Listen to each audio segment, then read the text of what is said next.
Gruppo Mastrotto, coraggio e visione. ESG a tutto tondo nel family business.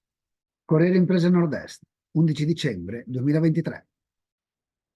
Per narrare le imprese sostenibili servono sia alfabeto, parole e sintassi adatti, sia realtà che sintetizzino in modo virtuoso gli stili imprenditoriali, manageriali e emergenti. Il recente percorso strategico della Vicentina Gruppo Mastrotto, primo gruppo conciario italiano con fatturato di 375 milioni, è uno degli esempi più compiuti da studiare. A fine novembre 2023 ha vinto il premio EY come miglior family business per il coraggio e la visione strategica dimostrate nella conduzione di un business familiare che, pur mantenendo i valori della tradizione, è stato in grado di cogliere le sfide dei tempi moderni. Ma ciò cosa c'entra con l'impresa sostenibile? C'entra e come. Ecco perché. E come economia circolare. È da parecchi anni che la famiglia Mastrotto ha avviato una radicale riprogettazione dei processi interni in linea con i principi dell'economia circolare. La lezione che tutti possiamo imparare è la visione imprenditoriale, che ruota attorno alla parola complementarità, dalla ricerca e sviluppo alla produzione, dalla logistica alla comunicazione.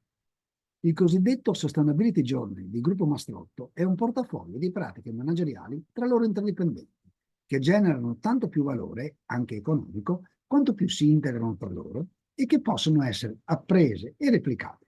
Insomma, sono pratiche che si possono studiare. S come solidarietà e welfare. Gruppo Mastrotto è soprattutto un'impresa con forte imprinting familiare.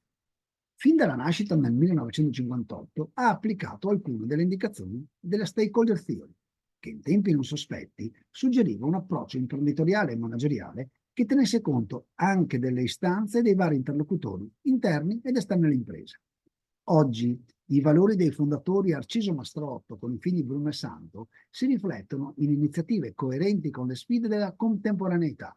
Per la società, ad esempio il Parkinson Caffè, per persone affette dal morbo e per i loro familiari, per le maestranze, ad esempio con un modello di welfare illuminato, e per le persone con disabilità, con il progetto Inclusione che è diventato una buona pratica nazionale.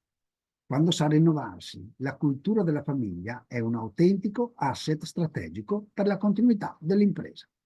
G come generazioni e generi.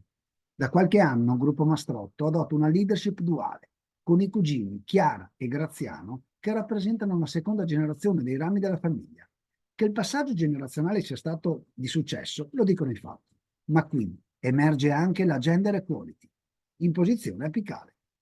Numerosi studi la indicano come elemento che migliora le performance dell'impresa anche con le metriche della sostenibilità. Anche questa è un'altra bella lezione da studiare e da imitare.